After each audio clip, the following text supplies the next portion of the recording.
Macherla MLA Pinnelli రామకృష్ణారెడ్డిని పరామర్శించేందుకు మాజీ ముఖ్యమంత్రి Jagan Nellore central జైలుకు వెళ్లారు. శేషగిరిరావు అనే వ్యక్తితో పాటు కారంపూడి సీఐ నారాయణస్వామిపై దాడి చేసిన కేసులో పిన్నెల్లికి మాచర్ల కోర్టు 14 రోజుల రిమాండ్ విధించింది. నెల్లూరు జైల్లో రిమాండ్ ఖైదీగా ఉన్న పిన్నెల్లిని జగన్ పరామర్శించారు. తాడేపల్లి నుంచి హెలికాప్టర్లో కనపర్తిపాడు వద్దకు చేరుకున్న జగన్ కు వైసీపీ నాయకులు ఘనంగా స్వాగతం పలికారు. అక్కడి నుంచి రోడ్డు మార్గాన జగన్ జైలుకు విచ్చేశారు. జగన్ తో మాజీ మంత్రులు పెద్దిరెడ్డి రామచంద్రారెడ్డి, అంబటి రాంబాబు, కాకాని గోవర్ధన్ రెడ్డి, అనిల్ కుమార్ యాదవ్, ఎమ్మెల్సీ చంద్రశేఖర్ రెడ్డి, వల్ల కళ్యాణ్ చక్రవర్తితో పాటు పలువురు నాయకులు జైలుకు వచ్చారు. జగన్ ను చూసేందుకు వైసీపీ కార్యకర్తలు భారీగా రావడంతో జైలు వద్ద హడావుడి నెలకొంది. పిన్నెల్లిని పరామర్శించిన జగన్ మీడియాతో మాట్లాడారు. పిన్నెల్లిని అరెస్ట్ చేయడం దారుణమంటూ చంద్రబాబుపై జగన్ తీవ్ర ఆగ్రహం వ్యక్తం చేశారు. అనంతరం నెల్లూరు నుంచి తాడేపల్లికు బయలుదేరారు.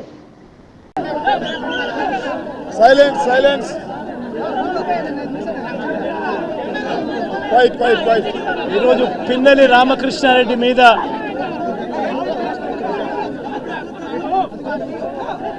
తన మీద ఏకంగా 307 అంటే అటెంప్ట్ టు మర్డర్ లాంటి కేసులు పెట్టి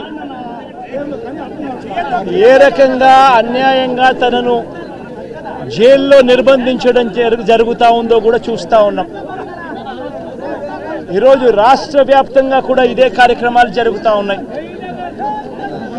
రాష్ట్ర వ్యాప్తంగా కూడా కేవలం తెలుగుదేశం పార్టీకి, చంద్రబాబు నాయుడు గారికి ఓటు వేయలేదు అన్న ఒకే ఒక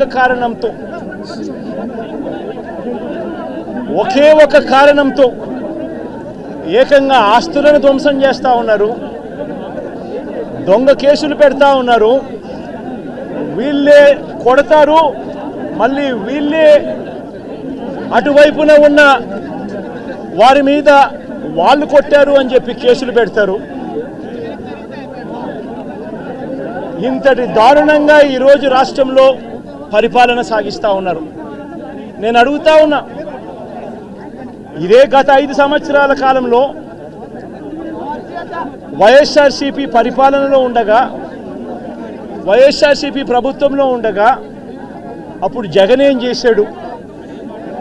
కులం చూడలేదు, మతం చూడలేదు, ప్రాంతం చూడలేదు, చివరికి ఏ పార్టీకి ఓటు వేశారన్నది కూడా చూడకుండా ప్రతి పథకము, ప్రతి మనిషి కూడా అర్హత అన్నది మాత్రమే ప్రామాణికంగా తీసుకుని ప్రతి ఇంటికి డోర్ డెలివరీ చేసిన ప్రభుత్వం వైఎస్ఆర్సీపీ ప్రభుత్వందైతే, జగన్మోహన్ రెడ్డి ప్రభుత్వందైతే, ఈరోజు కేవలం తెలుగుదేశం పార్టీకి ఓటు వేయలేదని, కేవలం చంద్రబాబు నాయుడు గారికి ఓటు వేయలేదని, కేవలం ఓటు వేయలేదన్న ఒక్క కారణంతో ఆస్తులు ధ్వంసం చేస్తూ ఉన్నారు, మనుషులను కొడతా ఉన్నారు, కొట్టి మరి కేసులు పెడతా ఉన్నారు.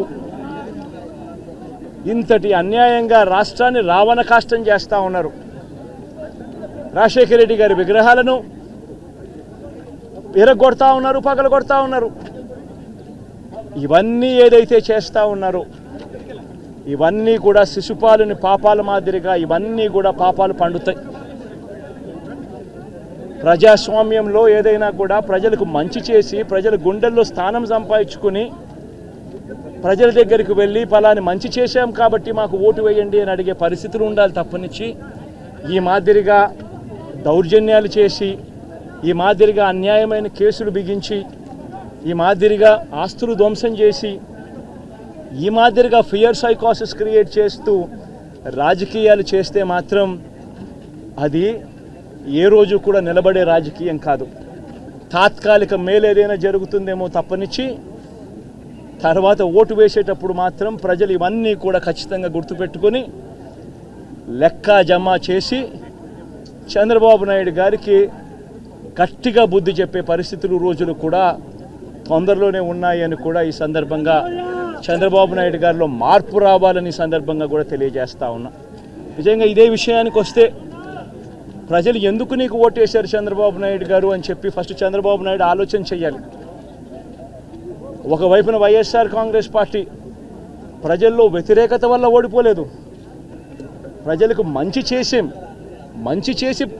ప్రజలకు మంచి చేసి వైఎస్ఆర్ కాంగ్రెస్ పార్టీ ఓడిపోయింది.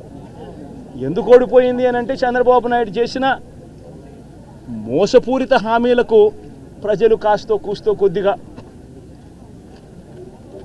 ఇదే ఆ 10% కాస్త అటువైపున షిఫ్ట్ అయ్యి చంద్రబాబు నాయుడు గారు అధికారంలోకి వచ్చిన పరిస్థితులు.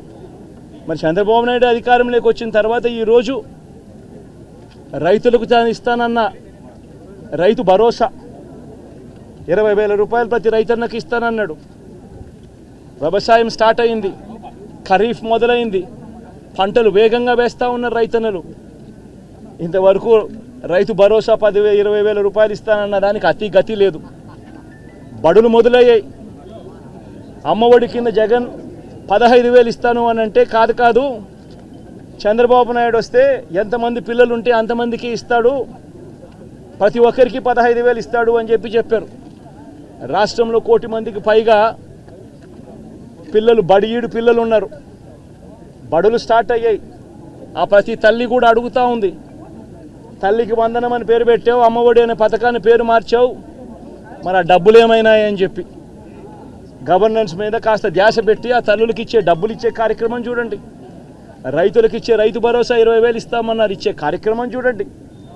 ప్రతి అక్క చెల్లెమ్మకు 18 ఏళ్ళు పైబడిన ప్రతి అక్క చెల్లెమ్మకు ప్రతి ఒక్కరికి 1,500 రూపాయలు ఇస్తామని చెప్పారు. అంటే సంవత్సరానికి 18,000 రూపాయలు. రాష్ట్రంలో 4,12,00,000 మంది ఓటర్లు ఉండారని చెప్పి మొన్ననే లెక్కలు తేలాయి. అందులో దాదాపుగా 2,10,00,000 మంది మహిళా ఓటర్లే. అంటే అందరూ 18 సంవత్సరాలు నిండిన మహిళా ఓటర్లే.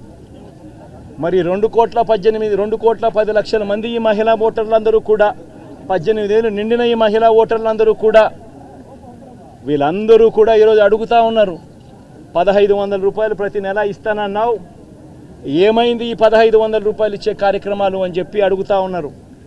వాటి మీద ధ్యాస పెట్టే కార్యక్రమం చంద్రబాబు నాయుడు చేయాలి.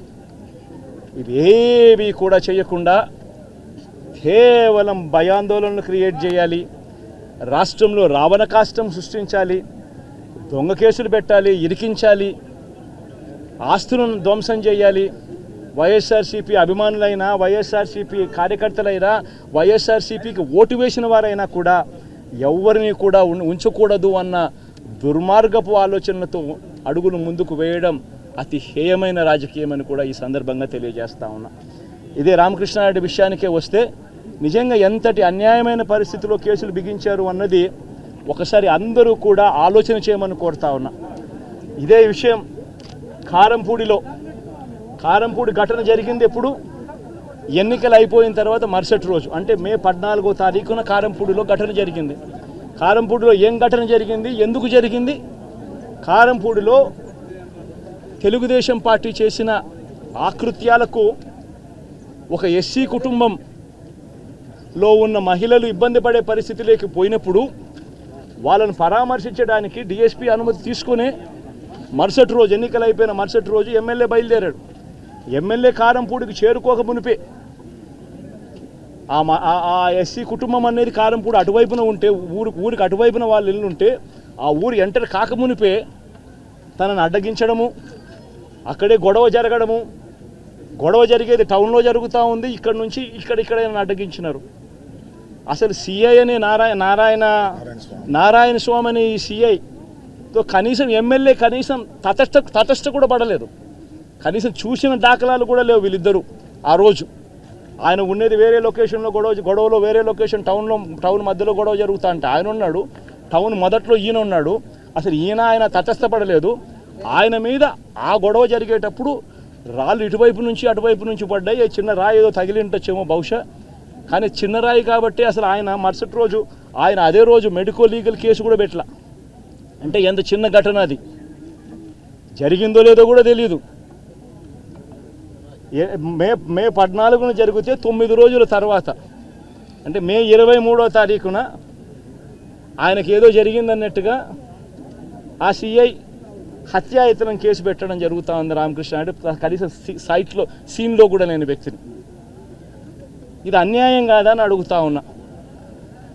అసలు ఇన్సిడెంటే జరిగిందో లేదో కూడా తెలియదు ఆయనకి. ఇన్సిడెంట్ నిజంగానే జరిగిందంటే మే 14న ఆయన జరిగిందంటే మే 15వ తారీఖునే మెడికో లీగల్ కేసు ఎందుకు పెట్టలేదు?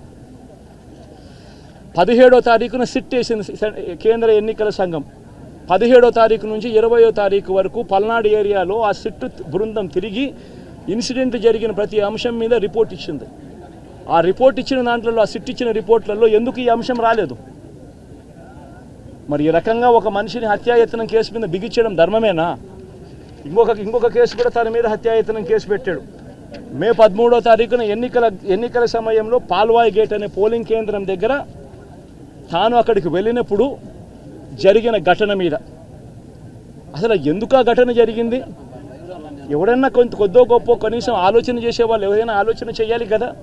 అక్కడ ఉన్న ఎస్సీలను, ఆ గ్రామంలో ఉన్న సామాజిక వర్గం వాళ్ళు గ్రామంలో ఉన్న బూతుల్లోకి పోయి ఓట్లు వేసే పరిస్థితి లేకుండా ఉన్నప్పుడు ఎమ్మెల్యే అక్కడికి ఆ గ్రామానికి వెళ్ళినప్పుడు ఎమ్మెల్యే ఆ పరిస్థితిని చూసి ఎస్పీకి 4 సార్లు 5 సార్లు 10 సార్లు ఫోన్ చేసినా కూడా ఎస్పీ రాని పరిస్థితిలో ఉన్నప్పుడు, కనీసం సిఐని ఎస్ఐని కూడా పంపించిన పరిస్థితిలో ఉన్నప్పుడు, అటువంటి బూత్లో, సెన్సిటివ్ బూత్లో కేవలం ఒకే ఒక్క హోంగార్డును పెట్టి బూతులు నడుపుతూ ఉన్నారు. అటువంటి పరిస్థితుల్లో అన్యాయం జరుగుతూ ఉందని చెప్పడం కోసం, అన్యాయం జరుగుతూ ఉన్న వాళ్ళ పక్షాన్ని నిలబడడం కోసం ఎమ్మెల్యే లోపలికి పోయి ఈవీఎంను పగలగొట్టే కార్యక్రమం జరిగింది. ఎందుకు ఈవీఎంలో నిజంగానే ఎమ్మెల్యేనే రిగ్గింగ్ చేసుకుంటా ఉంటే, ఎమ్మెల్యేకి అక్కడ నిజంగానే ఎమ్మెల్యే పరిస్థితి అంత బాగుండింటే ఎందుకు ఎమ్మెల్యే ఈవీఎం పగలగొడతాడు? అక్కడ పరిస్థితి బాగలేదనే కదా, అన్యాయం చేస్తూ ఉన్నారనే కదా. అక్కడికి పోయినప్పుడు అన్యాయం చూశాడు కాబట్టే కదా ఈవీఎం పగలగొట్టాడు. ఆ ఈవీఎం ఏదైతే పగలగొట్టిన కేసులు ఏదవుతుందో తనకు బెయిల్ వచ్చింది. ఈరోజు తాను బెయిల్ అక్కడ లోపల ఉన్నది ఈవీఎం పగలగొట్టిన కేసులో కాదు, తను లోపల ఉన్నది ఈవీఎం పగలగొట్టిన కేసులో. అన్యాయం జరిగింది అని చెప్పి, అన్యాయం జరుగుతూ ఉన్న పరిస్థితిలో ఎమ్మెల్యే అక్కడికి పోయి అడ్డుకునే కార్యక్రమంలో జరిగింది అని చెప్పి కోర్టులు కూడా గుర్తించాయి కాబట్టి తనకు బెయిల్ వచ్చింది. కానీ మళ్ళీ తర్వాత ఏం జరిగింది? ఆ ఇన్సిడెంట్ జరిగిన 10 రోజుల తర్వాత, ఆ ఇన్సిడెంట్ జరిగిన 10 రోజుల తర్వాత అంటే మే 23వ తారీఖున ఎమ్మెల్యే అక్కడికి వెళ్ళి హత్యాయత్నం చేశాడట. అదే పోలింగ్ బూత్లో హత్యాయత్నం చేసినాడంటే ఎవడన్నా బుద్ధునోడు ఎవడన్నా నమ్మదానికి ఉందయ్యా? ఎవడన్నా ఎమ్మెల్యే అనేవాడు అక్కడికి పోయినప్పుడు వాళ్ళు చేస్తూ ఉన్న రిగ్గింగు, ఎమ్మెల్యే దానికి అడ్డుకునే కార్యక్రమం చేస్తూ ఉంటే ఎమ్మెల్యే అక్కడికి పోయి ఎమ్మెల్యే హత్యాయత్నం చేస్తాడా? చెప్పడానికైనా హద్దు పొద్దు ఉండాలి కదా. 10 రోజుల తర్వాత ఎమ్మెల్యే హత్యాయత్నం చేశాడని చెప్పి కేసు పెడతారు 10 రోజుల తర్వాత. ఇప్పుడు నిజంగానే అటువంటి ఇన్సిడెంట్ జరిగిందంటే సిట్టు 17వ తారీఖు నుంచి, మే 17వ తారీఖు నుంచి 20వ తారీఖు లోపల మధ్యలో ఇచ్చిన రిపోర్ట్లో ఆ సిట్లో అది చెప్పాలి కదా, ఇట్లా జరిగింది, ఎమ్మెల్యే అనే వ్యక్తి హత్యాయత్నం చేసే కార్యక్రమం చేశాడు అని చెప్పి రావాలి కదా. మరి ఎందుకు సిట్ రిపోర్ట్లో రాలేదు? ఈ రకంగా ఒక మనిషిని కేవలం 4 సార్లు ఎమ్మెల్యే తాను 2000 కన్సిస్టెంట్గా 4 సార్లు ఎమ్మెల్యే గెలిచాడు. 2009లో గెలిచాడు, 2011లో గెలిచాడు, 2014లో గెలిచాడు, 2019లో గెలిచాడు. ఒక మనిషి కన్సిస్టెంట్గా 4 సార్లు ఎమ్మెల్యేగా గెలుస్తూ వస్తున్నాడు అని అంటే ఆ మనిషి మంచోడు కాబట్టే గెలుస్తూ వచ్చాడు, ఆ మనిషి మంచోడు కాబట్టే ప్రజలు ఆశీర్వదిస్తూ వచ్చారు. అటువంటి వ్యక్తిని తీసుకొని వచ్చి తప్పుడు కేసులలో ఈ మాదిరిగా బిగించడం ఎంత మటుకు ధర్మం? ఈరోజు ఈ రామకృష్ణారెడ్డి ఒక్క పరిస్థితే కాదు, రాష్ట్ర వ్యాప్తంగా ప్రతి గ్రామంలోనూ కూడా ఇదే కార్యక్రమాలు జరుగుతూ ఉన్నాయి. ప్రతి ఒక్కరూ కూడా వాళ్ళ స్థాయిలో రెడ్ బుక్స్ అని చెప్పి రెడ్ బుక్లు పెట్టుకొని ఉండరు. చంద్రబాబు నాయుడు స్థాయిలో చంద్రబాబు నాయుడు ఒక రెడ్ బుక్, లోకేష్ స్థాయిలో లోకేష్ ఒక రెడ్ బుక్, ఎమ్మెల్యే స్థాయిలో ఎమ్మెల్యే ఒక రెడ్ బుక్, మండల స్థాయిలో మండల నాయకుడు ఒక రెడ్ బుక్, గ్రామ స్థాయిలో గ్రామంలో ఇంకో రెడ్ బుక్, గ్రామ స్థాయిలో ఇంకో నాయకులు గ్రామ స్థాయిలో ఇంకో రెడ్ బుక్లలో పెట్టుకొని ఏం చేస్తూ ఉన్నారు? అతి దారుణంగా అన్యాయంగా ఆస్తులు ధ్వంసం చేస్తూ ఉన్నారు. రాష్ట్రం మొత్తం దాన్ని చూస్తూ ఉంది, కానీ ఎవడు మాట్లాడడం లేదు. దొంగ కేసులు పెడతా ఉన్నారు, పోలీసులు ప్రేక్షక పాత్ర పోషిస్తూ ఉన్నారు. దొంగ కేసులు పెడతా ఉన్నారు, వాళ్ళే కొడతారు, మళ్ళీ ఇటువైపున కేసులు పెడతా ఉన్నారు. రాష్ట్రం మొత్తం ఇది చూస్తూ ఉంది. చీని చెట్లు నరికేస్తూ ఉన్నారు, ఆస్తులు ధ్వంసం చేస్తూ ఉన్నారు, కనిపిస్తూ ఉంది. ఎమ్మెల్యేలు ఏకంగా జేసీబీల మీద, పొక్లైన్ల మీద ఎమ్మెల్యేలే స్వయంగా తిష్టేసి ఏకంగా పోయి బిల్డింగులు పగలగొట్టే కార్యక్రమాలు చేస్తూ ఉన్నారు. ఇంతటి దారుణంగా నిజంగా చేస్తూ ఉన్నారు అని అంటే ఎల్లకాలం ప్రభుత్వం మీది కాదు, ఎల్లకాలం రోజులు మీయే ఉండవు చంద్రబాబు, అది గుర్తుపెట్టుకో. మీ పాపాలు పండుతూ ఉన్నాయి వేగంగా. ప్రజలు దీన్ని క్షమించని పరిస్థితుల్లోకి వస్తారు. ఖచ్చితంగా మీకు బుద్ధి చెప్పే పరిస్థితులు రోజులు కూడా ఉంటాయి. చేతనైతే మంచి చేయండి, మంచి చేసి ప్రజల మనసులు గెలుచుకుని ఓట్లు ప్రజల మనసుల్లో స్థిరస్థాయిగా నిలబడే కార్యక్రమం చేయండి. కానీ ఈ తప్పుడు రాజకీయాలు ఈ మాదిరిగా నువ్వు ఒక్కరివే చేస్తావు అనుకుంటా ఉన్నావు. ఇదే మాదిరిగా కొనసాగితే రాష్ట్రంలో ఒక తప్పుడు సాంప్రదాయానికి నువ్వు నాంది పలుకుతా ఉన్నావు. నువ్వు వేసే ఈ బీజం, నువ్వు వేసే ఈ తప్పుడు సాంప్రదాయం, రేపొద్దున నువ్వు వేసే ఈ బీజం చెట్టు అవుతుంది. రేపొద్దున నువ్వు ఏదైతే ఇత్తుతావో అదే పండుతుంది. రేపొద్దున మళ్ళీ మీ గ్రామాలలో మీ కార్యకర్తలకు ఇదే పరిస్థితిని ఇదే మాదిరిగానే మళ్ళీ జరిగే కార్యక్రమాలు కూడా జరుగుతాయి. అటువంటి తప్పుడు సాంప్రదాయాలు దయచేసి ఇప్పటికన్నా ఆపండి. నాయకులుగా ఉన్న మనలాంటి వాళ్ళం ఇలాంటివి ప్రోత్సహించకూడదు. ఇలాంటివి ఎవరు తప్పు చేసినా తప్పు అని చెప్పే కార్యక్రమం నాయకులుగా మనం చెయ్యాలి. కానీ దగ్గరుండి ఈ మాదిరిగా ప్రోత్సహించడం అతి దుర్మార్గమైన కార్యక్రమం. దయచేసి దీనికి ఫుల్ స్టాప్ పెట్టే కార్యక్రమం ఖచ్చితంగా చెయ్యండి చంద్రబాబు అని చెప్పి సందర్భంగా మరొక్కసారి చంద్రబాబును ఈసారి హెచ్చరిస్తున్నామని కూడా చెప్తా ఉన్నాం. ఈసారి కోరడం లేదు, హెచ్చరిస్తున్నామని కూడా చెప్తా ఉన్నాం. ఇదే మాదిరిగా జరుగుతూ పోతూ ఉంటే మాత్రం ఎవరైనా కూడా ఊరుకునే కార్యక్రమం జరగదు. రియాక్షన్ అనేది ఖచ్చితంగా ఉంటుందని కూడా చంద్రబాబు నాయుడుకి సందర్భంగా గట్టిగా చెప్తా ఉన్నాం. సార్, ఈరోజు 4వ తేదీ నుంచి 4 రోజులు అయింది. చాలా మంది కార్యకర్తలు కూడా ఇబ్బంది పడే పరిస్థితి. కార్యకర్తలను వదిలేసి ఈ రోజు భారత రాజ్యాంగ వ్యవస్థని నిర్వీర్యం చేసే విధంగా సార్ ఒక్క నిమిషం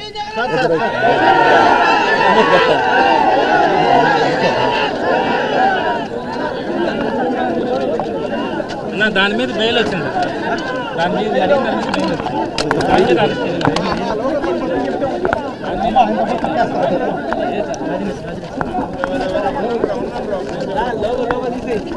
జోషి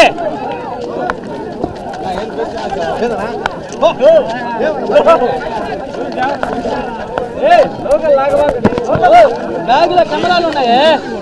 అదిగా ఎంటెంసీ ఆడుందో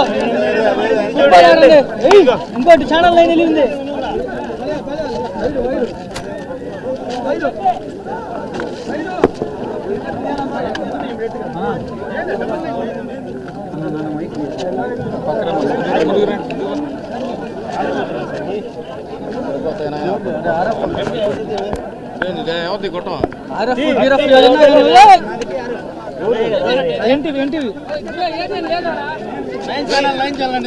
బ్యాగులు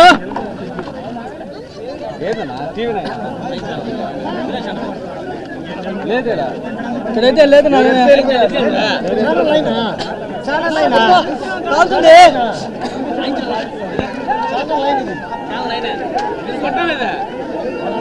ఇదేదో ఉంచున్నా కొట్టం ఒకటే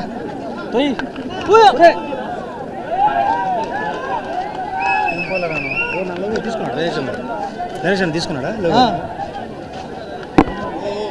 ఓకే ఎటుపోయావు?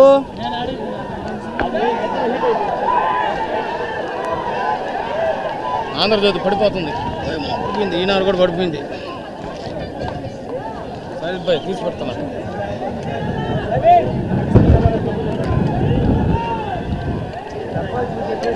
అది స్టాండింగ్ పెట్టేసి వచ్చి నిలబడుకున్నారండి. అబ్బా మా స్టాండ్ ఆడ పెట్టేశారు అన్నదా. ఇంకేమున్నాయి మరి?